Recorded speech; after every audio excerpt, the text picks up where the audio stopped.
서연아, 너 그 드레스 입을 자격 없지 않니? 그 말과 함께 나는 며느리의 뺨을 후려쳤습니다. 여기는 제 아들을 버리고 제 통장을 털고 그걸 숨긴 채 초혼인 척 다시 시집 가려던 연애 결혼식장입니다. 저는 그 아이의 전 시어머니고요. 저는 오늘 여기 축하하러 온 게 아니라 진실을 보여주러 온 겁니다. 저 아이가 행복해 보이던 그 순간 제 아들은 정신과 약을 삼키고 있었습니다. 저는 그 사실을 잊을 수가 없었습니다. 그래서 오늘 이 예식장 전체가 듣도록 말하려고 합니다. 저 아이, 당신들 아는 사람 아닙니다. 우리 집을 밟고 우리 아들을 부서뜨리고 나온 애입니다. 새하얀 웨딩드레스가 순식간에 붉게 물들어가는 걸 보며 나는 비로소 깨달았습니다. 복수는 달콤하지만 동시에 너무나 씁쓸하다는 것을요. 하지만 그날이 오기까지 6개월이라는 긴 시간이 필요했습니다. 사연 시작 전 무료로 가능한 구독과 좋아요를 눌러주시면 더 좋은 영상을 만드는데 큰 힘이 됩니다. 2024년 4월의 어느 봄날이었습니다.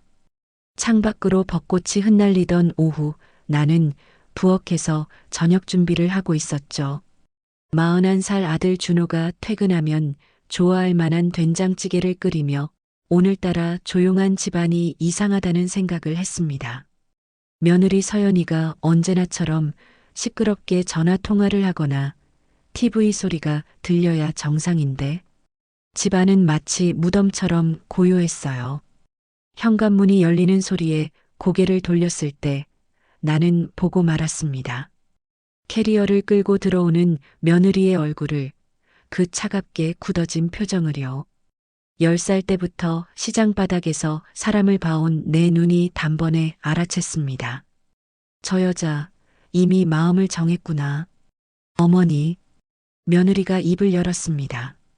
목소리는 평소보다 낮았고 어딘가 단호했죠. 나는 국자를 든 채 그대로 멈춰 섰습니다. 저 더 이상 못 살겠어요. 그 한마디가 내 귓가에 꽂혔을 때 세상이 기울어지는 것 같았습니다. 아니, 정확히는 오래전부터 서서히 기울어지던 세상이 마침내 무너지는 소리를 들은 것 같았어요. 나는 천천히 국자를 내려놓았습니다. 손이 떨렸지만 며느리 앞에서 흔들리고 싶지 않았죠. 무슨 소리야, 서연아. 내 목소리는 생각보다 침착했습니다.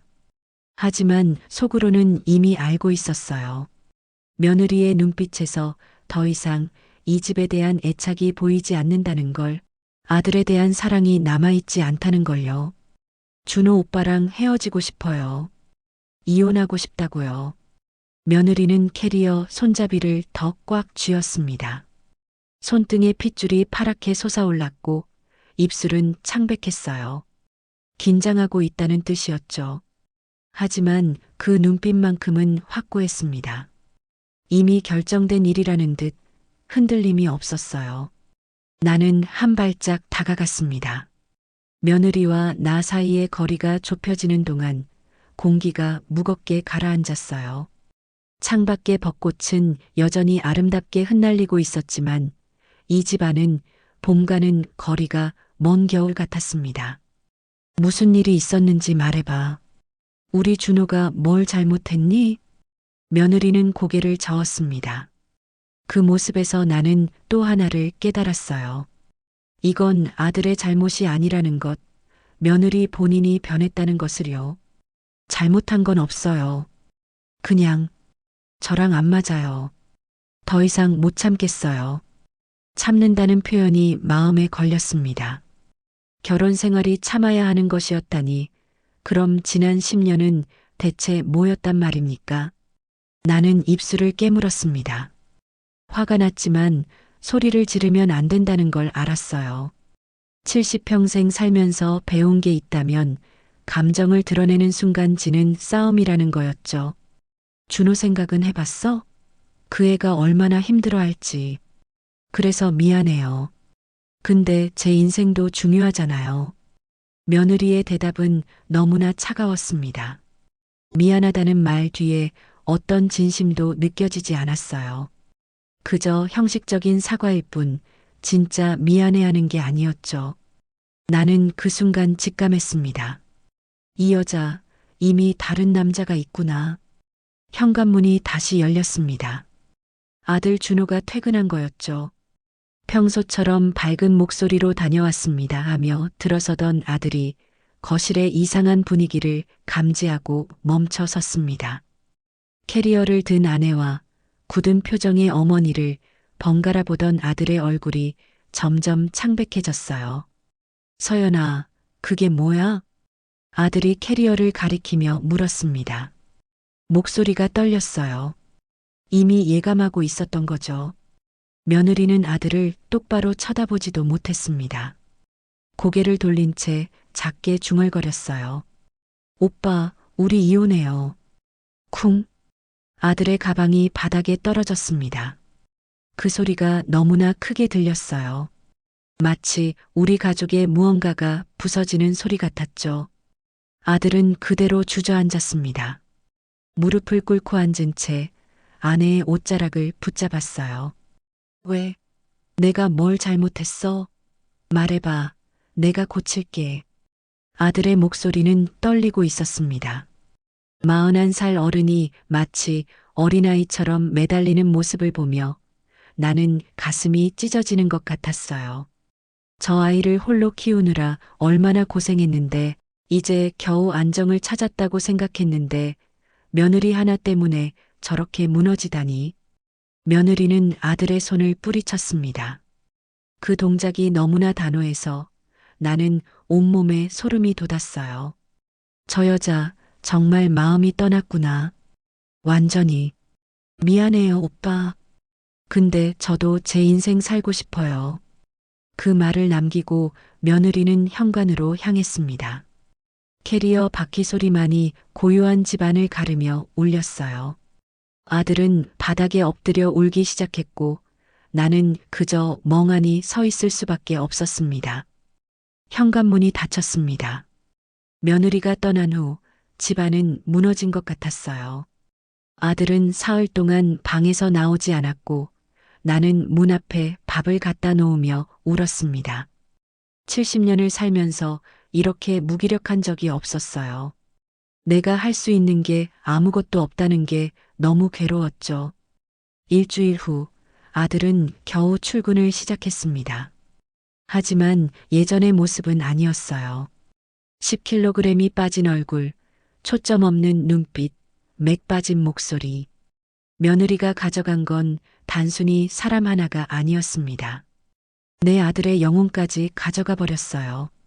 그날 밤 나는 며느리의 방을 정리하다가 서랍 깊숙한 곳에서 무언가를 발견했습니다. 호텔 영수증이었어요. 날짜를 보니 1년 전이었죠. 이혼하기 훨씬 전부터 며느리는 이미 다른 남자를 만나고 있었던 겁니다. 손이 떨렸습니다. 하지만 이상하게도 동시에 무언가 차갑게 가라앉는 느낌이 들었어요. 분노가 아니라 오히려 냉정함이었죠. 나는 그 영수증을 조심스럽게 접어 내 방으로 가져왔습니다. 그리고 생각했습니다. 이대로 끝낼 순 없어. 창밖으로 달빛이 차갑게 쏟아지고 있었습니다. 나는 영수증을 책갈피 사이에 끼워 넣으며 처음으로 복수를 결심했어요. 아직 무엇을 어떻게 해야 할지는 몰랐지만 한 가지는 확실했습니다. 며느리 최서연, 너는 대가를 치러야 한다고. 이혼 조정 기일이 잡힌 건 며느리가 집을 나간 지 한 달 후였습니다. 법원 복도는 차갑고 딱딱했어요. 형광등 불빛 아래 앉아 있는 사람들의 얼굴은 하나같이 지쳐 보였죠. 나는 아들 옆에 앉아 며느리가 나타나기를 기다렸습니다. 아들의 손은 계속 떨리고 있었고 나는 그 손을 꽉 잡아주었어요. 하지만 정작 내 손도 떨리고 있다는 걸 아들은 몰랐을 겁니다. 복도 저편에서 며느리가 나타났습니다.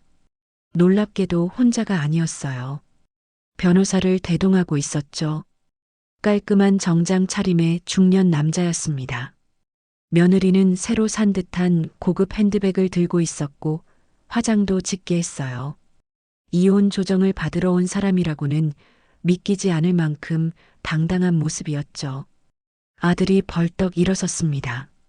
며느리에게 다가가려 했지만 변호사가 손을 들어 막았어요. 그 순간 나는 깨달았습니다.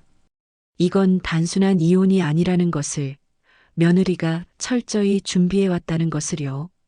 조정실 안은 더 답답했습니다. 조정위원 앞에서 며느리는 차분하게 말했어요. 성격 차이, 가치관 차이, 시댁과의 불화. 모두 거짓말이었지만 듣는 사람들은 고개를 끄덕였죠. 반면 아들은 제대로 말도 못했습니다. 울먹이기만 했고 변명처럼 들리는 말들만 중얼거렸어요. 한 번만 더 기회를 주세요. 제가 고칠게요. 아들의 목소리는 떨렸습니다. 하지만 며느리는 고개도 돌리지 않았어요. 조정위원이 재산 분할 이야기를 꺼냈을 때 며느리의 눈빛이 반짝였던 게 기억납니다. 돈 이야기를 할 때만큼은 집중하더군요. 조정은 1시간 만에 끝났습니다. 다음 기일이 잡혔고 우리는 법원을 나왔어요. 아들은 주차장에서 그대로 주저앉아 울었습니다. 나는 아들의 등을 쓰다듬으며 며느리가 변호사와 함께 고급 세단에 타는 모습을 지켜봤어요. 그 차는 우리 집 차가 아니었죠. 저 차는 누구 거지? 그날 밤 나는 잠을 이룰 수 없었습니다. 뭔가 이상했어요. 며느리는 무직이었는데 어떻게 비싼 변호사를 고용했을까요? 그 고급 핸드백은 또 어디서 났을까요? 의문이 꼬리에 꼬리를 물었습니다. 새벽 3시 나는 일어나 서재로 갔습니다. 아들이 정리해둔 서류 더미 속에서 통장 사본들을 찾았어요. 하나씩 들춰보다가 손이 멈췄습니다. 아들 명의의 대출 내역서였죠. 5천만 원. 작년 2월에 실행된 대출이었습니다. 나는 아들을 깨웠습니다. 잠옷 차림으로 나온 아들에게 서류를 보여줬어요. 준호야, 이거 내가 받은 대출이니? 아들은 눈을 비비며 서류를 들여다봤습니다. 그러더니 고개를 저었어요. 아니요. 저 대출 받은 적 없는데요. 심장이 쿵 내려앉았습니다. 며느리가 남편 명의를 도용해 대출을 받은 거였죠. 아들도 그제야 정신이 번쩍 든 듯 황급히 노트북을 켜서 은행 사이트에 접속했습니다. 적금 통장도 확인했어요. 엄마, 적금이 없어졌어요. 3천만 원짜리 적금이요. 아들의 목소리가 떨렸습니다. 나는 천천히 숨을 들이마셨어요. 분노가 치밀어 올랐지만 동시에 차갑게 가라앉는 느낌도 들었죠. 며느리는 단순히 이혼만 하려는 게 아니었습니다. 아들의 재산까지 빼돌리고 떠나려 했던 거예요. 엄마, 어떡해요? 이거 사기 아니에요? 아들이 울먹였습니다. 하지만 나는 대답하지 않았어요. 대신 다른 생각을 하고 있었죠. 증거를 더 모아야 해. 이것만으로는 부족해. 다음 날 나는 아들 몰래 며느리가 살던 방을 다시 뒤졌습니다. 옷장 구석, 서랍 밑, 화장대 뒤, 구석구석 찾아 헤맸어요. 그리고 마침내 화장대 서랍 이중 바닥에서 무언가를 발견했습니다. 작은 봉투였어요. 손으로 만질 수 있을 만큼 얇았지만 안에 뭔가 들어 있었죠. 조심스럽게 열어보니 호텔 키카드 2장이 나왔습니다. 서로 다른 호텔이었어요. 하나는 작년 3월, 다른 하나는 작년 9월. 모두 이혼하기 훨씬 전이었습니다. 나는 그 카드들을 한참 동안 들여다봤습니다. 손이 떨렸어요. 분노 때문인지 아니면 슬픔 때문인지 알 수 없었죠. 며느리는 적어도 1년 이상, 어쩌면 그보다 더 오래전부터 다른 남자를 만나왔던 겁니다. 우리 아들이 밤늦게까지 일하고 있을 때 며느리는 다른 남자와 호텔에 있었던 거예요. 핸드폰을 꺼냈습니다. 인터넷에 사설 탐정이라고 검색했어요. 70년을 살면서 한 번도 해본 적 없는 일이었죠. 하지만 이제는 더 이상 참을 수 없었습니다. 며느리의 모든 것을 알아내야겠다고 결심했어요. 여러 업체 중에서 가장 평점이 좋은 곳에 전화를 걸었습니다. 목소리가 떨렸지만 최대한 침착하게 말했어요. 의뢰하고 싶은 게 있습니다. 사람 하나를 조사해 주셨으면 해요. 상담원은 친절했습니다. 만나서 이야기하자고 했고 나는 다음 날 약속을 잡았어요. 전화를 끊고 나니 온몸에 힘이 빠졌습니다. 소파에 주저앉아 천장을 바라봤죠. 내가 지금 뭘 하고 있는 걸까? 70평생 올곧게 살아온 사람이 이제는 남의 뒤를 캐는 일을 하고 있다니 스스로가 초라하게 느껴졌어요. 하지만 동시에 이건 내가 할 수 있는 유일한 일이라는 생각도 들었습니다. 며느리는 우리 가족을 배신했어요. 내 아들의 마음을 짓밟았고 재산까지 빼돌렸죠. 이대로 넘어갈 순 없었습니다. 법이 처벌하지 않는다면 내가 해야 했어요. 창밖으로 비가 내리기 시작했습니다. 빗소리를 들으며 나는 며느리가 떠나던 날을 떠올렸어요. 그날도 비가 왔었죠.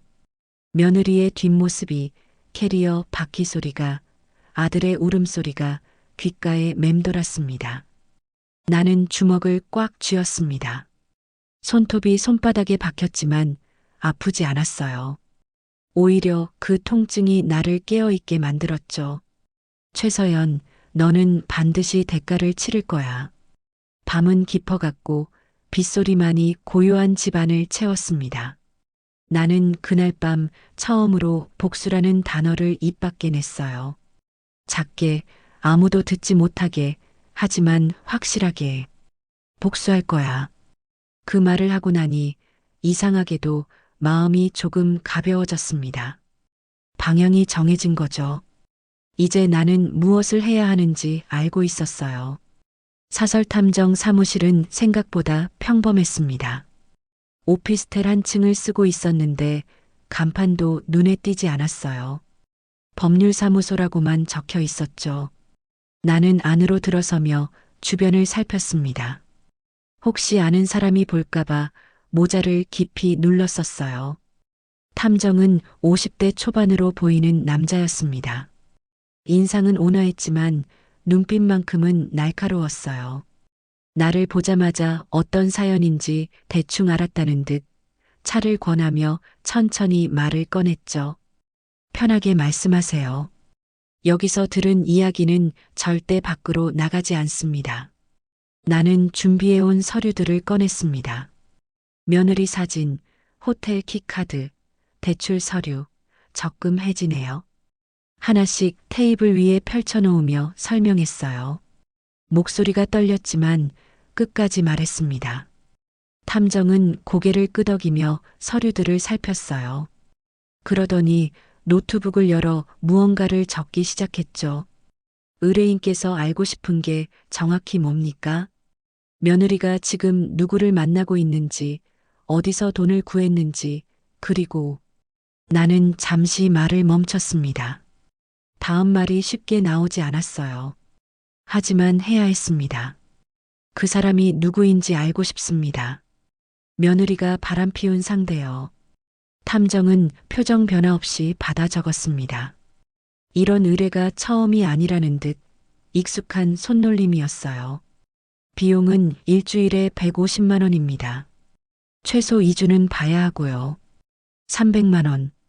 적지 않은 돈이었지만 나는 망설이지 않았어요. 평생 모은 돈 중 일부를 쓰는 거였지만 이건 투자였습니다. 진실을 사는데 드는 비용이었죠. 알겠습니다. 언제부터 시작하시나요? 내일부터요. 대상자의 동선부터 파악하겠습니다. 그렇게 추적이 시작됐습니다. 일주일 후 탐정에게서 첫 보고가 왔어요. 카페에서 만났는데 탐정은 태블릿을 꺼내 사진들을 보여줬습니다. 며느리가 강남의 한 레스토랑에 들어가는 모습, 중년 남자와 마주 앉아 식사하는 모습, 그리고 함께 백화점에 들어가는 모습까지. 이 남자가 누굽니까? 탐정은 다음 사진을 넘겼습니다. 남자의 얼굴이 클로즈업된 사진이었어요. 단정한 양복 차림에 명품 시계를 찬 모습, 40대 중반쯤 돼 보였죠. 강민재, 45세. 건설회사 대표입니다. 추정 자산은 50억 정도 되고요. 50억? 그 숫자가 귀에 꽂혔습니다. 며느리는 돈 많은 남자를 찾았던 거예요. 내 아들보다 잘 사는 남자를요. 둘이 얼마나 오래 만났습니까? 정확하진 않지만 최소 1년 반 이상으로 보입니다. 호텔 출입 기록을 조회해 보니 작년 초부터 흔적이 있더군요. 1년 반. 며느리가 우리 집에 살면서 우리가 차려준 밥을 먹으면서 1년 반 동안 다른 남자를 만났다는 뜻이었습니다. 속이 뒤틀렸어요. 하지만 참았습니다. 감정을 드러내면 안 됐죠. 더 있습니다. 탐정이 다른 서류를 꺼냈어요. 인쇄된 문서였는데 SNS 게시물 캡처였습니다. 대상자의 비공개 SNS 계정을 찾았습니다. 친구들하고만 공유하는 계정인데 여기 보시면 사진 속 며느리는 웃고 있었습니다. 명품 가방을 들고 고급 레스토랑에서 찍은 셀카였어요. 해시태그가 붙어 있었죠. 해시태그 새로운 시작, 해시태그 행복, 해시태그 감사. 내 아들이 밤늦게까지 야근하며 번 돈으로 사는 집에서 며느리는 이런 사진을 찍고 있었던 겁니다. 손이 떨렸어요. 태블릿을 잡은 손에 힘이 들어갔죠. 계속 감시해 주세요. 더 알아야 할 게 있습니다. 알겠습니다. 그 후로 한 달 동안 나는 탐정에게서 일주일에 한 번씩 보고를 받았어요. 며느리의 동선, 만나는 사람들, 쓰는 돈, 모든 게 기록됐습니다. 사진은 점점 늘어났고 증거는 쌓여갔어요. 며느리는 강민재와 거의 매일 만났습니다. 고급 레스토랑, 백화점, 호텔. 돈을 물쓰듯 했죠. 그 돈이 어디서 났는지는 명확했습니다. 내 아들 명의로 빼돌린 돈, 그리고 강민재가 준 돈이었어요. 어느 날 탐정이 중요한 정보를 하나 더 알려줬습니다. 대상자가 강민재에게 거짓말을 하고 있습니다. 무슨 거짓말이요? 자신이 초혼이라고 속였어요. 강민재는 며느리가 결혼한 적 없는 줄 알고 있습니다. 심장이 쿵 내려앉았습니다. 며느리는 10년 결혼 생활을 숨기고 자신을 깨끗한 초혼 여성으로 포장했던 거예요. 강민재는 완전히 속고 있었죠. 확실합니까? 네. 강민재 지인을 통해 확인했습니다. 강민재는 주변에 드디어 좋은 여자를 만났다. 초혼이고 순수하다고 자랑하고 다니더군요. 나는 웃음이 나왔습니다. 비웃음이었죠. 며느리의 뻔뻔함에 강민재의 순진함에. 이거면 충분합니다. 계속 지켜봐 주세요. 2달이 지났습니다. 나는 집에서 평소처럼 생활했어요. 아들에게는 아무 말도 하지 않았습니다. 탐정을 고용한 것도 며느리를 미행하고 있다는 것도 숨겼죠. 아들은 여전히 우울해했고 가끔 며느리 이야기를 꺼내며 후회했어요. 엄마, 내가 더 잘했어야 했는데. 그럴 때마다 나는 아들의 등을 두드려줬습니다. 하지만 속으로는 생각했어요. 내 잘못이 아니야. 그 여자가 나쁜 거지. 어느 가을날 며느리의 SNS에 새로운 게시물이 올라왔습니다. 탐정이 캡처해서 보내준 사진이었어요. 손가락에 반지를 낀 사진이었죠. 약혼 반지처럼 보였습니다. 드디어 시작되는구나. 나는 그날 밤 잠을 이루지 못했습니다. 복잡한 감정들이 뒤섞였어요. 분노, 슬픔, 그리고 묘한 기대감. 며느리가 재혼한다면 그게 바로 내가 기다리던 순간이 될 거라는 걸 알았죠. 탐정에게 전화했습니다. 밤 11시였지만 개의치 않았어요. 혹시 결혼식 날짜 알 수 있을까요? 알아보겠습니다. 일주일 정도 시간 주세요. 일주일 후 탐정은 정확한 정보를 줬어요. 결혼식 날짜, 장소, 시간, 모든 게 확정됐습니다. 12월 15일 토요일 오후 2시 강남 웨딩홀입니다. 나는 그 정보를 수첩에 적었어요.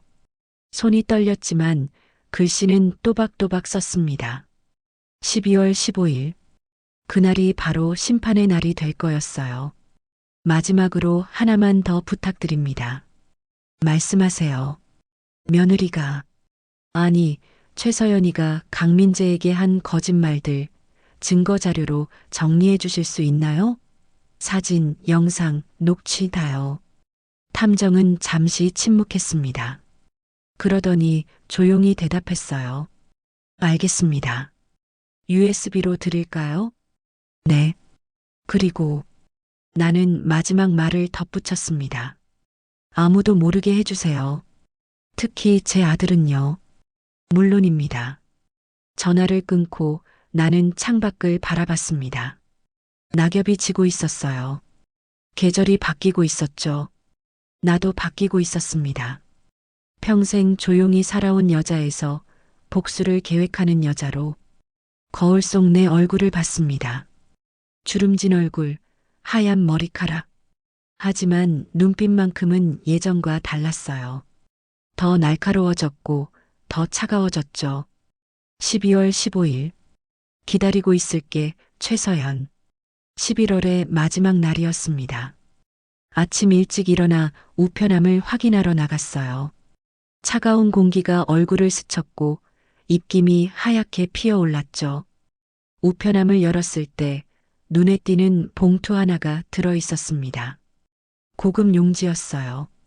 크림색 봉투에 금박으로 장식이 되어 있었죠. 손에 들자마자 무게감이 느껴졌습니다. 비싸게 만든 티가 확연했어요. 봉투를 뒤집어 보는 순간 심장이 멎는 것 같았습니다. 보내는 사람 이름이 적혀 있었거든요. 최서연 강민재. 청첩장이었습니다. 손이 떨렸어요. 봉투를 들고 집 안으로 들어왔지만 다리에 힘이 풀렸죠. 현관에 주저앉아 한참을 그대로 있었습니다. 차가운 바닥에 냉기가 올라왔지만 느껴지지 않았어요. 언니에게 재혼 청첩장을 보내다니. 이게 정상인가요? 아니면 일부러 조롱하는 걸까요? 봉투를 뜯었습니다. 안에서 화려한 청첩장이 나왔어요. 표지에는 며느리와 강민재가 환하게 웃고 있는 사진이 박혀 있었죠. 둘 다 흰색 옷을 입고 손을 맞잡고 있었습니다. 행복해 보였어요. 정말로. 청첩장을 펼쳤습니다. 정성스럽게 인쇄된 글씨들이 눈에 들어왔죠. 저희 두 사람 사랑으로 하나 되어 한 가정을 이루고자 합니다. 오셔서 축복해 주시면 큰 기쁨이 되겠습니다. 날짜는 12월 15일, 시간은 오후 2시, 장소는 강남의 고급 웨딩홀이었어요. 탐정이 알려준 정보와 정확히 일치했습니다. 하지만 내 눈길을 끈 건 따로 있었어요. 청첩장 뒷면에 손글씨로 쓰인 메시지였죠. 어머님, 새로운 출발을 하게 됐습니다. 축하해 주시면 감사하겠습니다. 마이너스 서연 올림. 나는 그 글씨를 한참 동안 들여다봤습니다. 며느리의 필체였어요. 또박또박 정성스럽게 쓴 글씨. 하지만 그 안에서 진심은 느껴지지 않았습니다. 오히려 시어머니인 나를 무시하는 것처럼, 조롱하는 것처럼 느껴졌어요. 축하해달라고? 내 아들을 버리고 다른 남자한테 간 내가? 분노가 치밀어 올랐습니다. 청첩장을 구겨버리고 싶었어요. 찢어버리고 태워버리고 싶었죠. 하지만 참았습니다. 이건 증거였으니까. 며느리가 얼마나 뻔뻔한 인간인지 보여주는 증거였죠. 청첩장을 조심스럽게 서랍에 넣었습니다. 그리고 아들 방으로 갔어요. 아들은 아직 자고 있었습니다. 주말이었거든요. 문틈으로 들여다보니 아들은 이불을 뒤집어 쓴 채 움츠리고 있었어요. 여전히 힘들어하고 있다는 걸 알 수 있었죠. 이 청첩장을 아들한테 보여줘야 할까? 고민이 됐습니다. 하지만 곧 결론을 내렸어요. 안 된다고. 아들은 아직 상처에서 회복하지 못했어요. 이 청첩장을 보면 다시 무너질 게 분명했죠. 나는 조용히 아들 방 문을 닫았습니다. 그날 오후 아들이 일어났어요. 부엌에서 늦은 아침을 차려주는데 아들이 물었습니다. 엄마, 오늘 우편물 왔어요? 심장이 철렁했어요. 하지만 태연하게 대답했습니다. 아니, 광고지밖에 없더라. 거짓말이었습니다. 평생 아들한테 거짓말을 해본 적 없는데 그날은 해야 했어요. 아들을 지키기 위해서였죠. 아들은 고개를 끄덕이고 밥을 먹기 시작했어요. 식욕이 없는지 몇 숟가락 뜨더니 내려놓았습니다. 엄마, 저 오늘 친구 만나고 올게요. 그래, 나가서 바람 좀 쐬렴. 아들이 나간 후 나는 다시 청첩장을 꺼냈습니다. 식탁에 펼쳐놓고 한참을 바라봤어요. 며느리의 웃는 얼굴이 강민재와 손잡은 모습이 계속 눈에 밟혔습니다. 핸드폰을 꺼내 탐정에게 전화했어요. 청첩장이 왔습니다. 예상했던 일입니다. 어떻게 하시겠습니까? 가야죠. 결혼식에. 탐정은 잠시 침묵했습니다. 그러더니 조심스럽게 물었어요. 혹시 그날 무슨 일을 하실 생각이신가요? 나는 대답하지 않았습니다. 대신 다른 질문을 했죠. USB는 준비됐나요? 증거 자료요. 네, 모두 정리했습니다. 내일 전해드리겠습니다. 고맙습니다. 전화를 끊고 나는 달력을 봤어요. 12월 15일에 빨간 동그라미를 쳤습니다. 이제 2주 남았더군요. 그날 밤 아들이 늦게 들어왔습니다. 술을 마신 것 같았어요. 비틀거리며 집에 들어오더니 거실 소파에 털썩 앉았죠. 엄마, 왜 그래, 준호야. 저 아직도 서연이가 그리워요. 아들의 목소리는 떨렸습니다. 술에 취해서인지 눈물이 글썽였어요. 나는 아들 옆에 앉아 손을 잡아줬습니다. 시간이 지나면 괜찮아질 거야. 언제요? 언제 괜찮아져요? 아들이 울기 시작했습니다. 41살 어른이 어린아이처럼 엉엉 울었어요. 나는 아들의 등을 쓰다듬으며 입술을 깨물었습니다. 청첩장이 서랍에 있다는 걸, 며느리가 곧 재혼한다는 걸 말해줄 수 없었죠. 아들을 방에 눕히고 나왔습니다. 거실 불을 끈 채 어둠 속에 앉아 있었어요. 달빛만이 창문으로 들어왔습니다. 청첩장을 다시 꺼내 들었어요. 어둠 속에서도 며느리의 웃는 얼굴이 보였죠. 나는 그 얼굴을 한참 들여다봤습니다. 12월 15일. 내가 가장 행복한 날, 나는 내 인생을 끝장낼 거야. 손에 든 청첩장이 구겨졌습니다. 하지만 찢지는 않았어요. 이건 필요했으니까. 그날 식장에 가려면 초대받았다는 증거가 필요했죠. 나는 청첩장을 다시 펴서 서랍에 넣었습니다.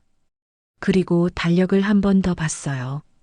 12월 15일까지 앞으로 14일. 2주 동안 준비할 게 많았습니다. 다음 날 탐정을 만나 USB를 받았어요. 작은 메모리 하나에 3개월간의 증거가 모두 담겨 있었죠. 집에 와서 노트북에 꽂아 확인했습니다. 사진, 영상, 녹취 파일. 며느리와 강민재가 호텔에 들어가는 모습, 레스토랑에서 키스하는 모습, 백화점에서 명품을 사는 모습. 모든 게 날짜와 시간까지 기록돼 있었어요. 그 중에서도 가장 결정적인 건 녹취 파일이었습니다. 며느리가 친구와 통화하는 내용이었어요. 응, 나 초혼이라고 했어. 민재 오빠는 아무것도 몰라. 전 남편? 그런 사람 없었던 거야. 깔끔하게 지워버렸지. 며느리의 목소리는 경쾌했습니다. 거짓말하는 게 아무렇지도 않다는 듯 웃으며 말했어요. 나는 그 녹음을 몇 번이고 반복해서 들었습니다. 이거면 충분해. 노트북을 끄고 USB를 꺼냈어요. 작은 메모리였지만 무게는 천근만근 같았습니다. 이 안에 며느리의 인생이 들어 있었죠. 이걸 공개하는 순간 며느리의 모든 게 무너질 거였어요. 나는 USB를 가방 깊숙한 곳에 넣었습니다. 그리고 거울 앞에 섰어요. 68세 노인의 얼굴이 비쳤습니다.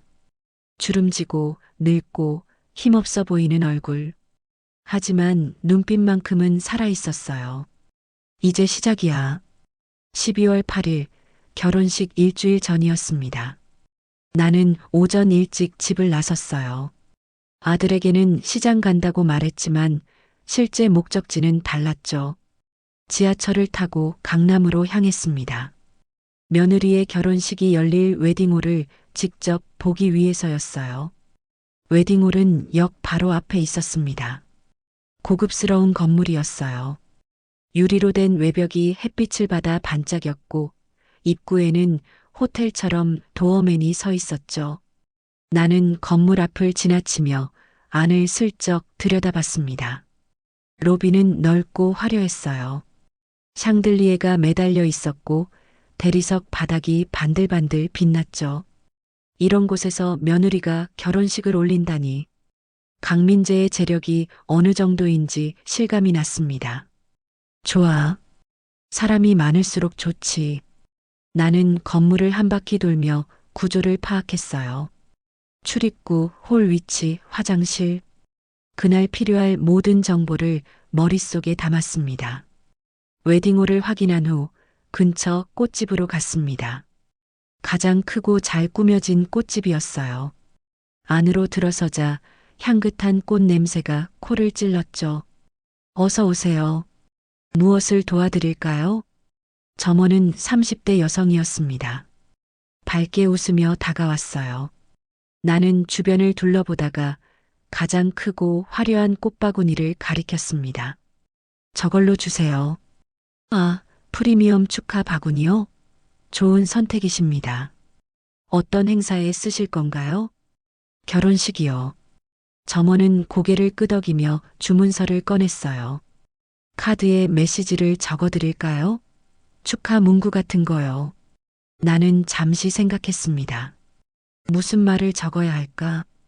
축하한다고? 아니면 저주를 담은 말을? 하지만 곧 결론을 내렸어요. 거짓의 대가는 비싸다고 적어주세요. 점원의 손이 멈췄습니다. 고개를 들어 나를 쳐다봤어요. 표정이 조금 당황스러워 보였죠. 네, 그게 축하 메시지가 맞으신가요? 네, 그렇게 적어주세요. 나는 단호하게 말했습니다. 점원은 더 이상 묻지 않았어요. 어색하게 웃으며 주문서에 적기 시작했죠. 나는 카드 번호를 불러주고 배송 날짜를 12월 15일 오전으로 잡았습니다. 웨딩홀로 직접 배송해 주세요. 알겠습니다. 영수증 드릴게요. 영수증을 받아들고 꽃집을 나왔습니다. 찬바람이 불었어요. 겨울이 깊어지고 있었죠. 나는 영수증을 가방에 넣으며 작게 웃었습니다. 이제 무기는 준비됐어.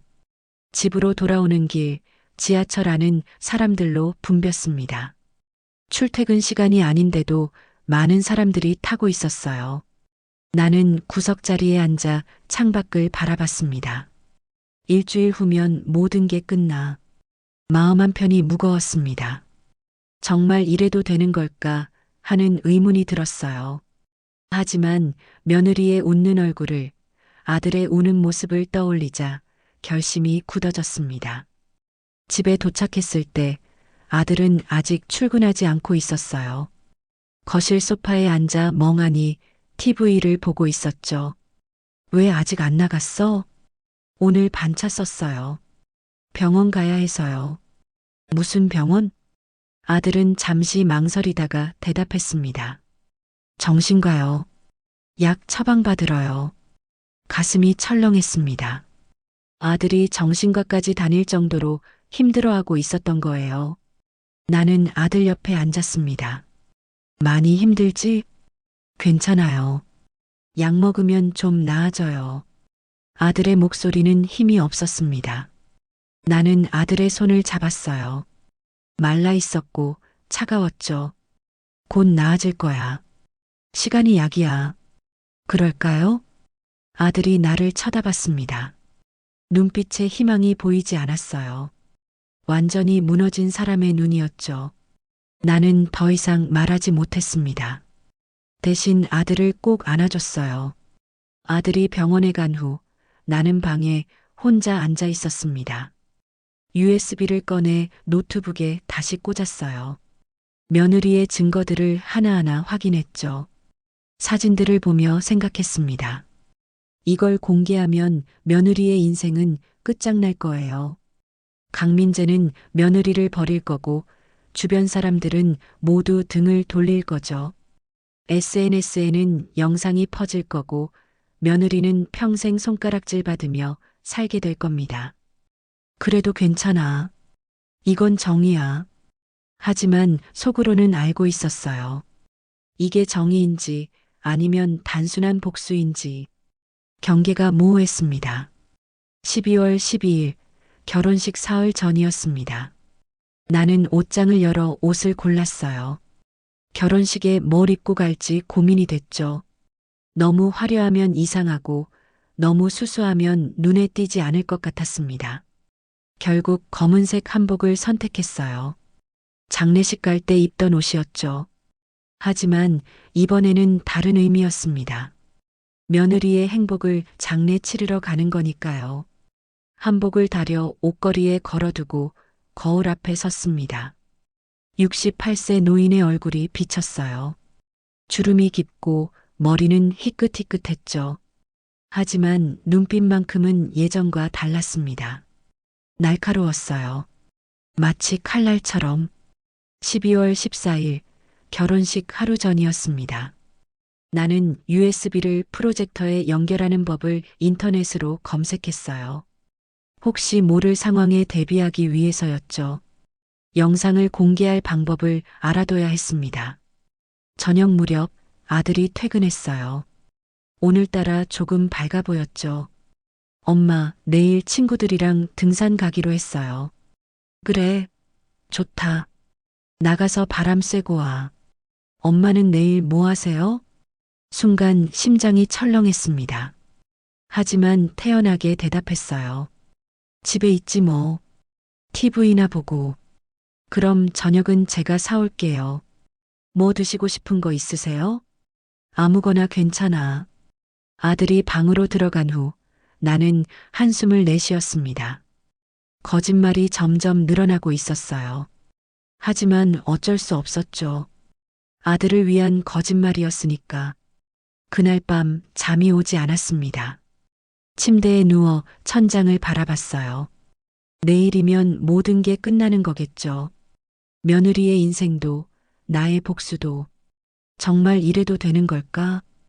의문이 들었습니다. 하지만 너무 멀리 와버렸어요. 이제 돌아갈 수 없었죠. 새벽 3시 나는 일어나 거실로 나왔습니다. 달빛이 창문으로 들어왔어요. 가방을 열어 USB를 확인했죠. 작은 메모리가 손바닥 위에 올려져 있었습니다. 이게 며느리 인생을 끝낼 무기구나. 무거웠습니다. 물리적 무게가 아니라 마음의 무게가요. 나는 USB를 다시 가방에 넣고 검은 한복을 한 번 더 확인했어요. 모든 준비가 끝났습니다. 이제 내일만 기다리면 됐죠. 12월 15일 아침은 유난히 추웠습니다. 창밖으로 하얀 입김을 내뿜는 사람들이 보였어요. 겨울이 깊어진 거죠. 나는 침대에서 일어나 시계를 봤습니다. 오전 8시, 결혼식은 오후 2시였으니 아직 6시간 남았더군요. 부엌으로 가서 물을 마셨습니다. 목이 말랐어요. 어젯밤 한숨도 못 잤거든요. 계속 뒤척이다가 새벽 5시쯤 겨우 잠이 들었죠. 하지만 2시간 만에 다시 깼습니다. 아들 방문이 열렸어요. 등산복 차림의 아들이 나왔죠. 엄마, 전화가요. 저녁 때 올게요. 조심해서 다녀와. 아들이 현관문을 나섰습니다. 나는 창문으로 아들이 걸어가는 뒷모습을 봤어요. 어깨가 축 처진 모습이 안쓰러웠죠. 내가 하는 일이 정말 아들을 위한 건가? 의문이 들었습니다. 하지만 곧 고개를 저었어요. 지금 망설이면 안 됐습니다. 오전 10시 나는 씻기 시작했어요. 샤워를 오래 했습니다. 뜨거운 물이 온몸을 적셨지만 속은 차가웠죠. 거울을 보니 초췌한 얼굴이 비쳤습니다. 한숨도 못 자서 눈밑이 검었어요. 화장을 했습니다. 평소엔 하지 않는데 오늘은 해야 했죠. 며느리 앞에서 초라하게 보이고 싶지 않았으니까요. 파운데이션, 립스틱, 아이라인. 하나하나 정성스럽게 그렸습니다. 검은 한복을 꺼내 입었어요. 거울 앞에 서니 낯선 사람이 보였습니다. 68세 노인이 아니라 무언가를 결심한 여자가 보였죠. 가방을 챙겼습니다. USB, 핸드폰, 지갑, 그리고 청첩장. 혹시 식장 입구에서 확인할 수도 있으니까요. 오전 11시 30분 집을 나섰습니다. 지하철역으로 걸어가는 동안 다리가 떨렸어요. 추워서가 아니었습니다. 두려움 때문이었죠. 정말 이래도 되는 건가 하는 생각이 계속 들었습니다. 지하철에 올라탔어요. 토요일이라 사람이 많지 않았죠. 나는 구석자리에 앉아 창밖을 바라봤습니다. 터널 속을 달리는 동안 어둠만이 보였어요. 지금이라도 돌아갈까? 마음 한편에서 속삭임이 들렸습니다. 집으로 돌아가서 아무 일도 없었던 것처럼 살자고. 며느리는 며느리대로 행복하게 살게 두자고. 하지만 다른 목소리가 더 컸어요. 안 돼. 이대로 넘어가면 안 돼. 아들의 우는 얼굴이 떠올랐습니다. 무릎 꿇고 매달리던 모습, 정신과 약을 먹는 모습, 10kg이 빠진 얼굴. 모두 며느리 때문이었어요. 강남역에 도착했습니다. 지하철에서 내려 계단을 올라갔어요. 지상으로 나오자 차가운 바람이 얼굴을 때렸습니다. 손이 시렸죠. 시계를 봤어요. 오후 1시. 아직 1시간 남았습니다. 근처 카페로 들어가 따뜻한 차를 시켰어요. 창가 자리에 앉아 웨딩홀 쪽을 바라봤습니다. 사람들이 하나둘 웨딩홀로 들어가고 있었어요. 정장 차림의 남자들, 드레스 입은 여자들, 모두 축하하러 가는 사람들이었죠. 웃으며 들어가는 모습이 보였습니다. 나만 저들과 다른 목적으로 가는 거야. 차를 마셨지만 목으로 넘어가지 않았어요. 손이 계속 떨렸습니다. 컵을 놓으려다가 소리를 냈고 옆 테이블 사람이 쳐다봤죠. 오후 1시 30분 카페를 나왔습니다. 웨딩홀까지는 걸어서 5분 거리였어요. 천천히 걸었습니다. 한 발 한 발 내디딜 때마다 심장이 쿵쿵 뛰었죠. 웨딩홀 앞에 도착했습니다. 화려한 입구가 보였어요. 빨간 카펫이 깔려 있었고 풍선 장식이 되어 있었죠. 최서 영광민재 결혼을 축하합니다라는 현수막이 걸려 있었습니다. 나는 그 현수막을 한참 쳐다봤어요. 며느리 이름이 박힌 현수막을요. 정말 들어갈까? 다시 한번 망설였습니다. 여기서 돌아서면 모든 게 끝나는 거였어요. 복수도 계획도 준비도 모두 무의미해지는 거죠. 하지만 동시에 내 양심도 지킬 수 있었습니다. 그때 누군가 내 옆을 지나갔어요. 중년 부부였습니다. 남자는 꽃다발을 들고 있었고 여자는 고급 핸드백을 들고 있었어요. 웃으며 이야기하는 소리가 들렸죠. 서연이 정말 예쁘게 컸지? 이번에 정말 좋은 신랑감 만났다니 다행이야. 그러게. 초혼인데 저런 좋은 남자 만나다니 복 많은 애야. 초혼? 그 단어가 귓가에 꽂혔습니다. 며느리는 주변 사람들에게 자신이 초혼이라고 거짓말했던 거예요. 10년 결혼 생활을, 내 아들과의 시간을 완전히 지워버린 거죠. 분노가 치밀었습니다. 주먹을 꽉 쥐었어요. 손톱이 손바닥에 박혔지만 아프지 않았습니다. 좋아. 들어가자. 나는 웨딩홀 안으로 걸어 들어갔습니다. 로비는 사람들로 붐볐어요. 하객들이 방명록을 쓰고 축의금을 내고 있었죠. 나는 구석에 서서 주변을 살폈습니다. 예식장 입구에 며느리의 가족들이 서 있었어요. 며느리 어머니가 보였습니다. 화려한 드레스를 입고 하객들에게 인사하고 있었죠. 웃는 얼굴이었습니다. 며느리 어머니가 나를 봤어요. 순간 표정이 굳었습니다. 하지만 곧 어색한 미소를 지으며 다가왔죠. 어머님 오셨어요? 목소리가 떨렸습니다. 당황한 거죠. 전 시어머니가 재혼식에 올 거라곤 예상 못했을 겁니다. 네, 청첩장을 받았으니까요. 나는 담담하게 대답했어요. 며느리 어머니는 더 이상 말하지 못했습니다. 어색하게 웃다가 다른 하객에게로 가더군요. 나는 예식장 안으로 들어갔습니다. 홀은 넓고 화려했어요. 하얀 의자들이 양쪽에 줄지어 있었고 통로에는 꽃길이 만들어져 있었죠.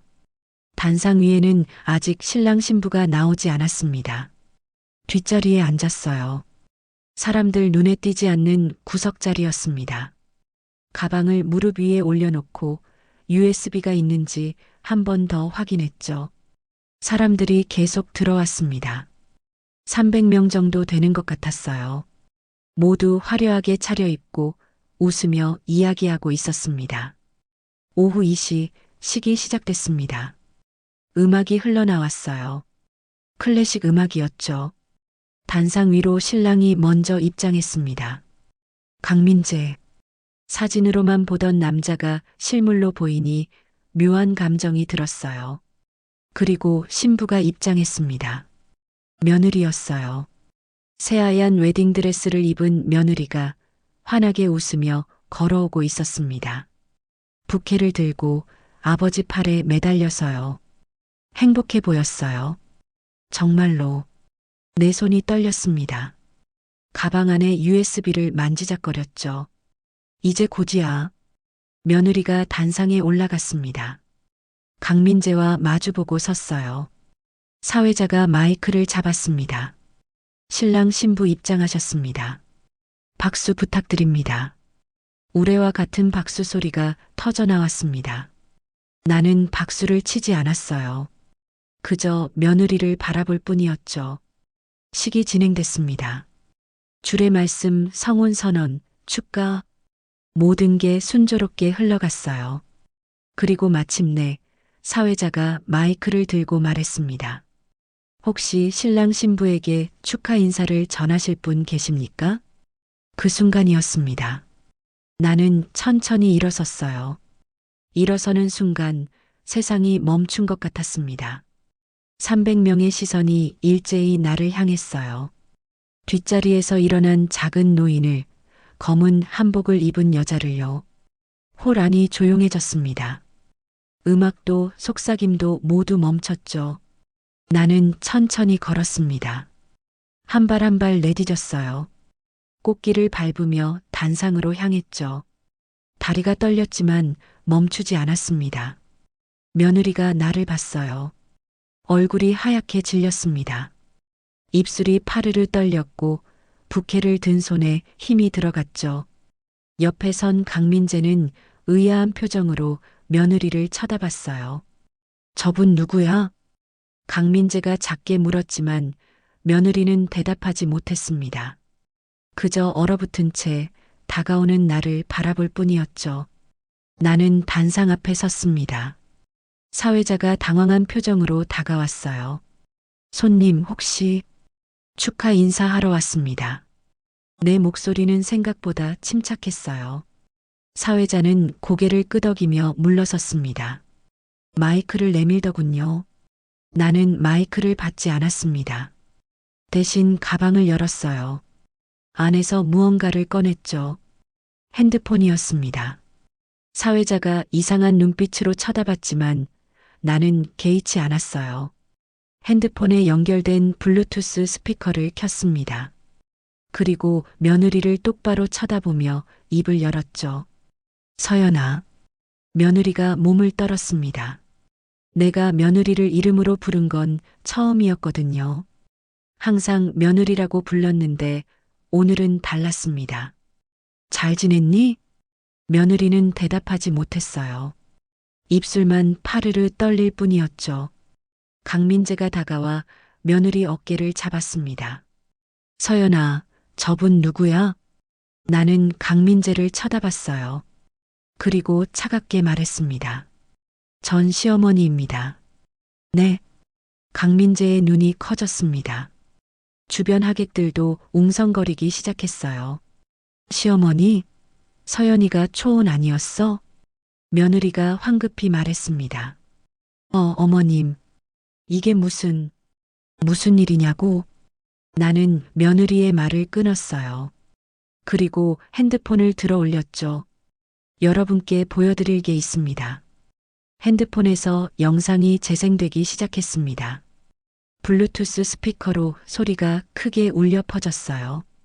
영상 속에는 며느리가 있었습니다.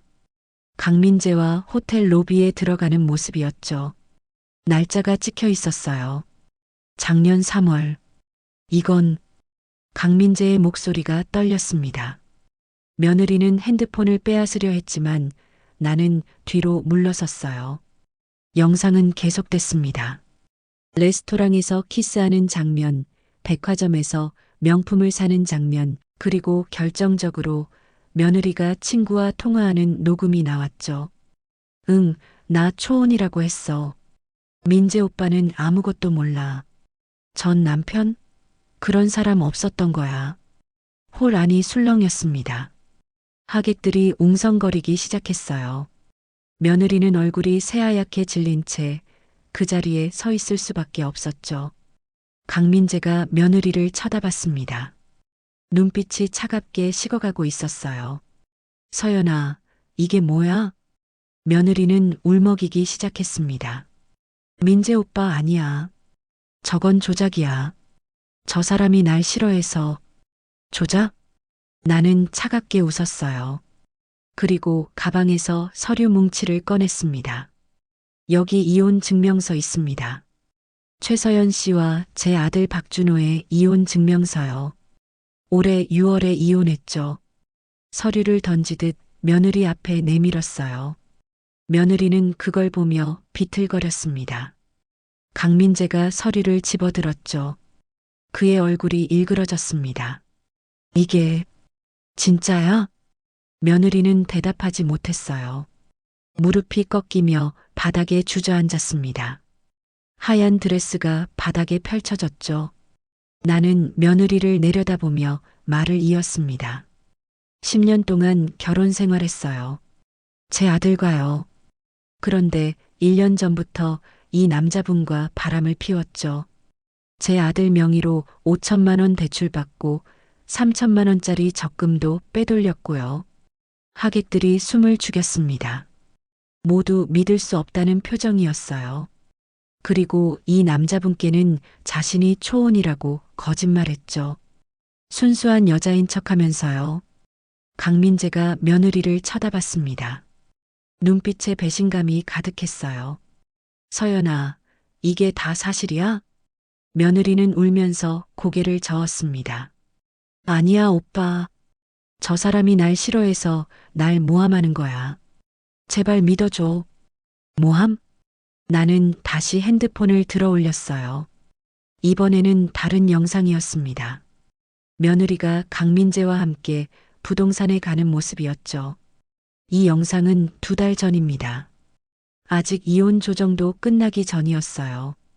그때 이미 이 남자분과 신혼집을 알아보고 있었죠. 강민재의 얼굴이 굳어졌습니다. 며느리는 계속 울기만 했어요. 제발 그만해요. 며느리의 목소리는 떨렸습니다. 하지만 나는 멈추지 않았어요. 그만요. 내 아들은 10kg이 빠졌어요. 정신과 약을 먹고 있죠. 당신 때문에요. 미안해요. 정말 미안해요. 미안하다고? 나는 며느리 앞에 무릎을 꿇었습니다. 눈높이를 맞추고 며느리의 눈을 똑바로 쳐다봤어요. 미안하면 다야? 사람 인생 망쳐놓고 미안하면 끝이야? 며느리는 대답하지 못했습니다. 그저 울 뿐이었죠. 나는 일어섰어요. 그리고 강민재를 쳐다봤습니다. 이 여자는 거짓말쟁이입니다. 당신도 속았어요. 저처럼요. 강민재는 며느리에게서 한 발 물러섰습니다. 그의 눈빛에서 사랑은 사라지고 혐오만 남았어요. 서연아, 우리 끝이야. 오빠. 며느리가 강민재의 다리를 붙잡았습니다. 하지만 강민재는 뿌리쳤어요. 그리고 단상에서 내려가 버렸죠. 하객들도 하나둘 일어나기 시작했습니다. 수군거리며 며느리를 손가락질하며 나가기 시작했어요. 저 여자 완전 사기꾼이잖아. 초혼이라더니 거짓말이었네. 불쌍한 강민재. 며느리는 바닥에 주저앉은 채 울기만 했습니다. 화장이 번지고 드레스는 구겨졌어요. 더 이상 아름다운 신부가 아니었죠. 나는 며느리를 마지막으로 쳐다봤습니다. 그리고 돌아서서 걸었어요. 꽃길을 밟으며 출구로 향했죠. 뒤에서 며느리의 울음소리가 들렸지만 돌아보지 않았습니다. 홀을 나섰을 때 나는 비로소 숨을 내쉬었어요. 끝났습니다. 복수가 끝났어요. 하지만 이상하게도 속이 후련하지 않았습니다. 오히려 무겁고 텅 빈 느낌이 들었죠. 웨딩홀 밖으로 나왔습니다. 차가운 바람이 얼굴을 때렸어요. 손이 떨렸습니다. 다리에 힘이 풀렸죠. 벤치에 앉았습니다. 한참을 그렇게 앉아 있었어요. 사람들이 지나다니고 차들이 달렸지만 아무것도 보이지 않았습니다. 내가 한 게 맞는 걸까? 의문이 들었습니다. 며느리는 벌을 받았어요. 하지만 나도 뭔가를 잃은 것 같았죠. 핸드폰이 울렸습니다. 아들이었어요. 엄마, 등산 끝났어요. 지금 가는 중이에요. 그래, 조심해서 와. 전화를 끊고 나는 하늘을 올려다봤습니다. 하늘은 맑았어요. 구름 한 점 없이 푸르렀죠. 하지만 내 마음은 흐렸습니다. 택시에 앉아 창밖을 바라봤습니다. 거리는 여전히 북적였어요. 연말이라 그런지 사람들이 많았죠. 다들 웃으며 걷고 있었습니다. 크리스마스 장식이 거리를 밝히고 캐럴이 들려왔어요. 하지만 내게는 아무것도 들리지 않았습니다. 귀가 먹먹했어요. 머릿속이 텅 빈 것 같았죠. 택시 기사가 물었습니다. 어디 다녀오시는 길이세요? 네. 경사 있으셨어요? 한복 입으셨네요. 경사. 나는 쓴웃음을 지었어요. 아니요. 그냥 볼일 보고 오는 길입니다. 기사는 더 이상 묻지 않았습니다. 나는 창밖으로 시선을 돌렸죠. 핸드폰이 울렸어요. 모르는 번호였습니다. 받지 않았어요. 곧 문자가 왔죠. 기자였습니다. 혹시 강민재 씨 결혼식 관련해서 인터뷰 가능하신가요? 이미 뉴스가 퍼진 거였어요. 누군가 영상을 찍었나 봅니다. 나는 핸드폰을 가방에 넣었죠. 집 앞에 도착했을 때 다리에 힘이 없었습니다. 택시에서 내려 현관문을 열었어요. 집안은 조용했습니다. 아들은 아직 안 왔더군요. 한복을 벗고 평상복으로 갈아입었습니다. 거울을 보니 피곤한 얼굴이 보였어요. 화장이 번져 있었고 눈가는 퀭했죠. 화장을 지우고 소파에 앉았습니다. TV를 켰어요. 뉴스가 나오고 있었죠. 그리고 그 순간 화면에 익숙한 장면이 떴습니다. 오늘 강남의 한 웨딩홀에서 충격적인 사건이 발생했습니다. 결혼식 도중 신부의 전 시어머니가 나타나 신부의 과거를 폭로했는데요. 영상이 나왔어요. 내가 며느리 앞에 서 있는 장면, 며느리가 무릎 꿇고 있는 장면. 누군가 핸드폰으로 찍은 영상이었죠. 신부는 이미 10년간 결혼 생활을 한 기혼 여성이었으며 이혼 전부터 현재의 신랑과 불륜 관계였던 것으로 밝혀졌습니다. 리포터의 목소리는 차갑게 들렸어요. 화면 하단에는 댓글들이 올라오고 있었죠. 완전 사기꾼이네. 신랑 불쌍하다. 시어머니 시원하게 복수했네 키읔키읔. 나는 TV를 껐습니다. 더 이상 볼 수 없었어요. 핸드폰을 확인했습니다. 수십 통의 전화와 문자가 와 있었어요. 기자들, 방송국, 심지어 유튜버까지 모두 인터뷰를 요청하는 내용이었죠. 모두 차단했습니다. 그리고 핸드폰을 꺼버렸어요. 소파에 누워 천장을 바라봤습니다. 형광등 불빛이 눈부셨죠. 눈을 감았지만 며느리의 얼굴이 떠올랐어요. 무릎 꿇고 울던 모습, 창백하게 질린 얼굴, 번진 화장. 내가 한 게 맞는 걸까? 의문이 계속 들었습니다. 며느리는 잘못했어요. 아들을 배신했고, 거짓말을 했고, 돈까지 빼돌렸죠. 벌을 받아 마땅했습니다. 하지만 동시에 내가 한 일도 폭력이 아니었나 싶었어요. 며느리의 인생을 공개적으로 파괴한 것. 그게 과연 정의였을까요? 현관문이 열렸습니다. 아들이 돌아온 거였어요. 엄마, 저 왔어요. 나는 벌떡 일어났습니다. 평소처럼 웃으며 아들을 맞이했어요. 어서 와. 등산 재미있었어? 네, 좋았어요. 근데 엄마, 무슨 일 있었어요? 얼굴이 안 좋아 보이는데. 심장이 철렁했습니다. 하지만 태연하게 대답했죠. 아니야. 그냥 좀 피곤해서. 낮잠 잤더니 그래. 아들은 고개를 끄덕이고 방으로 들어갔어요. 나는 한숨을 내쉬었습니다. 저녁을 차렸습니다. 아들이 좋아하는 된장찌개와 제육볶음. 평소처럼 식탁에 앉았어요. 잘 먹겠습니다. 아들은 밥을 먹기 시작했습니다. 요즘 들어 식욕이 조금 돌아온 것 같았어요. 그 모습이 다행이라고 생각했죠. 식사 중에 아들이 핸드폰을 봤습니다. 그리고 표정이 굳었어요. 엄마, 이거. 심장이 멎는 것 같았습니다. 아들이 핸드폰 화면을 돌려 보여줬어요. 뉴스 기사였죠. 결혼식 날 폭로당한 신부, SNS 폐쇄, 충격적 반전. 아들이 기사를 읽기 시작했습니다. 얼굴이 점점 창백해졌어요. 이거 서연이 아니야? 나는 대답하지 못했습니다. 손이 떨렸죠. 아들이 계속 기사를 읽었어요. 그리고 마침내 나를 쳐다봤습니다. 엄마, 혹시... 그래. 나는 고개를 끄덕였습니다. 내가 갔었어. 아들은 핸드폰을 떨어뜨렸습니다. 바닥에 떨어진 핸드폰에서 영상이 재생되고 있었어요. 내가 며느리 앞에 서 있는 영상이요. 엄마, 왜 그러신 거예요? 아들의 목소리는 떨렸습니다. 울음이 섞여 있었죠. 너 때문이야. 나는 조용히 대답했어요. 내가 너무 힘들어해서 10kg이나 빠지고 약까지 먹는 걸 보고만 있을 수 없었어.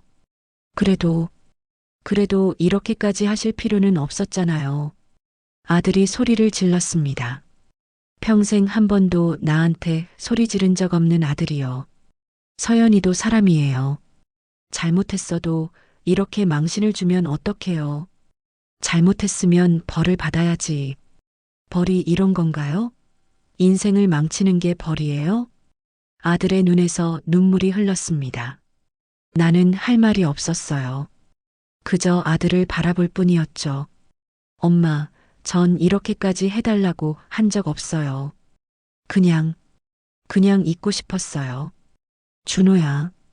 이제 서연이는 어떻게 살아요?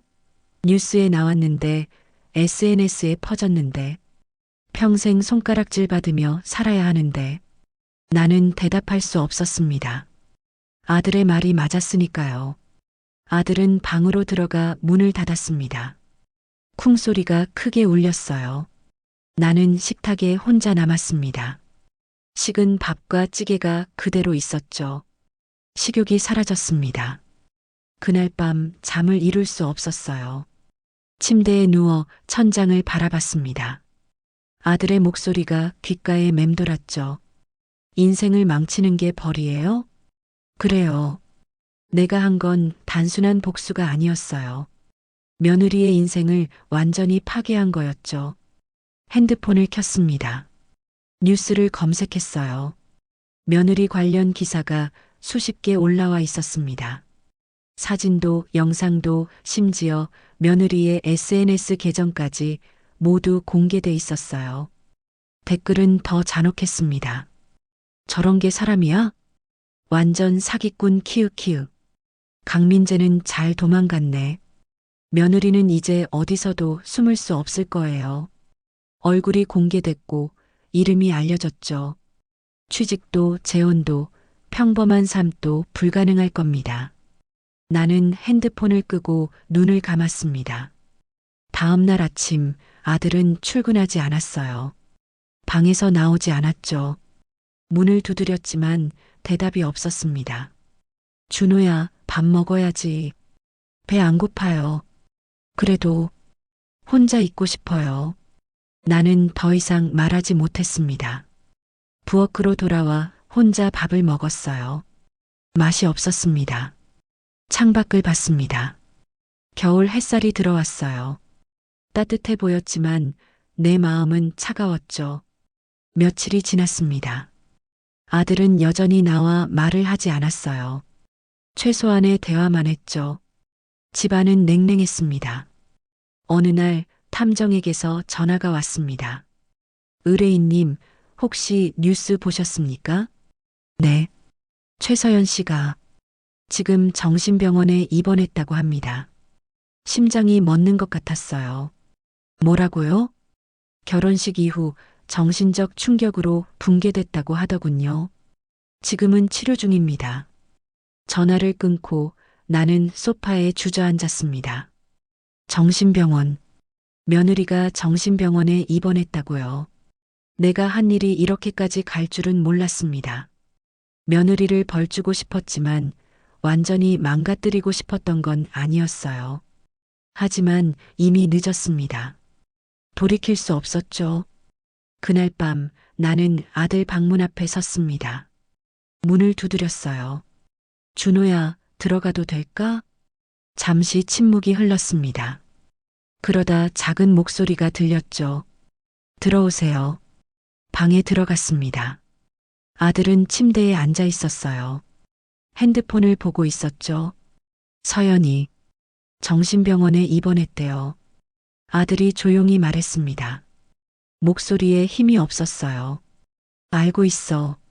엄마, 이제 됐죠? 복수는 끝났잖아요. 나는 아들 옆에 앉았습니다. 손을 잡으려 했지만 아들이 피했어요. 준호야, 미안해. 뭐가 미안하세요? 너한테 상의도 안 하고 혼자 결정해서 그게 문제인가요? 아들이 나를 쳐다봤습니다. 눈에 실망이 가득했어요. 문제는 엄마가 사람을 망쳤다는 거예요. 서연이가 아무리 잘못했어도 이렇게까지 할 순 없잖아요. 그 애가 너한테 한 짓을 생각하면 저도 힘들었어요. 근데 그렇다고 복수하고 싶진 않았어요. 아들이 소리를 질렀습니다. 그리고 울기 시작했죠. 이제 전 어떻게 살아요? 제 전 아내가 뉴스에 나왔는데 사람들이 저도 알아볼 텐데 나는 할 말이 없었습니다. 아들의 말이 맞았으니까요. 내 복수는 며느리뿐만 아니라 아들까지 힘들게 만들었던 거예요. 준호야, 나가주세요. 혼자 있고 싶어요. 나는 방을 나왔습니다. 문을 닫는 순간 아들의 울음소리가 들렸어요. 거실로 돌아와 창밖을 바라봤습니다. 밤이었어요. 어두운 하늘에 별이 떠 있었죠. 내가 한 게 맞았을까? 의문은 여전했습니다. 며느리는 벌을 받았어요. 하지만 나도 아들도 모두 상처를 입었죠. 복수는 달콤했지만 그 대가는 너무 컸습니다. 한 달이 지났습니다. 며느리 관련 뉴스는 점점 잊혀졌어요. 새로운 사건들이 터졌고 사람들의 관심도 옮겨갔죠. 하지만 며느리의 인생은 돌이킬 수 없었습니다. 아들은 여전히 나와 거리를 두고 있었어요. 대화는 최소한으로만 했고 주말이면 밖에서 시간을 보냈죠. 나는 혼자였습니다. 어느 날 시장에 갔습니다. 장을 보다가 아는 사람을 만났어요. 동네 아주머니였죠. 어머, 박 여사님. 뉴스 봤어요. 며느리한테 복수하신 거. 나는 어색하게 웃었습니다. 아, 네. 시원하셨겠어요. 그런 며느리 당연히 벌 받아야죠. 아주머니는 통쾌하다는 표정이었어요. 하지만 나는 대답할 수 없었습니다. 시원하지 않았으니까요. 집으로 돌아오는 길 공원을 지나쳤습니다. 벤치에 앉아 쉬었어요. 겨울이 깊어지고 있었습니다. 나뭇가지는 앙상했고 바람은 차가웠죠. 사람들은 두꺼운 옷을 입고 빠르게 지나갔습니다. 나는 그 풍경을 바라보며 생각했어요. 복수가 끝난 지금 나는 뭘 얻었을까요? 며느리는 무너졌지만 나도 무언가를 잃었습니다. 아들의 신뢰, 내 양심, 그리고 평온한 삶. 정의를 실현했다고 생각했지만 이건 정의가 아니었어요. 또 다른 폭력이었죠. 핸드폰을 꺼냈습니다. 며느리 이름을 검색했어요. 최근 기사는 없었지만 예전 기사들이 여전히 올라와 있었습니다. 며느리는 지금 어디서 뭘 하고 있을까요? 정신병원에서 나왔을까요? 아니면 아직도 치료 중일까요? 궁금했지만 알 수 없었습니다. 그리고 알아봐도 안 될 것 같았어요. 이미 늦었으니까요.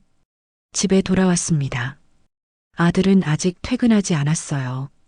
텅 빈 집에 혼자 앉아 있었죠. 창밖으로 해가 지고 있었습니다. 붉은 노을이 하늘을 물들였어요. 아름다웠지만 어딘가 슬펐습니다. 나는 소파에 앉아 눈을 감았습니다. 이제 어떻게 살아야 하지? 복수는 끝났지만 삶은 계속됐어요. 아들과의 관계를 회복해야 했고 내 양심과도 화해해야 했죠. 하지만 쉽지 않을 것 같았습니다. 상처는 깊었고 시간이 많이 필요할 거였어요. 저녁이 됐습니다. 아들이 돌아왔어요. 다녀왔습니다. 어서 와. 저녁 준비했어. 평소처럼 대화를 나눴지만 거리감은 여전했습니다.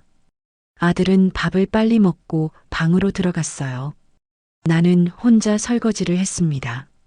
그릇을 닦으며 창밖을 봤어요. 겨울밤은 길고 어두웠습니다. 나는 정말 복수를 한 걸까? 아니면 그냥 분풀이를 한 걸까? 답은 알 수 없었습니다. 어쩌면 평생 알 수 없을지도 몰라요. 하지만 한 가지는 확실했습니다. 나는 더 이상 예전의 나가 아니라는 것. 복수를 한 사람, 누군가의 인생을 망친 사람. 그게 지금의 나였죠. 설거지를 끝내고 거실로 돌아왔습니다. TV를 켰지만 집중이 안 됐어요. 그냥 화면만 바라보고 있었죠. 시계를 봤습니다. 밤 10시. 하루가 또 지나가고 있었어요. 내일도 모레도 계속 이렇게 살아가겠죠. 복수의 여운을 안고 후회와 함께 나는 TV를 끄고 방으로 갔습니다. 침대에 누워 눈을 감았어요. 며느리의 얼굴이 떠올랐습니다. 무릎 꿇고 울던 그 얼굴, 창백하게 질렸던 그 표정. 미안해, 서연아. 속으로 중얼거렸지만 그 말은 며느리에게 닿지 않을 거예요. 복수는 달콤했지만 그 뒤에 남은 건 공허함 뿐이었습니다. 나는 눈을 감고 잠들기를 기다렸습니다. 아주 오랜 시간이 걸렸죠. 제 이야기는 여기까지입니다. 혹시 이야기가 마음에 닿았다면 좋아요와 구독으로 응원해 주세요. 그리고 주변에 계신 부모님이나 친구분들께 이 영상을 한 번만 공유해 주신다면 정말 감사하겠습니다.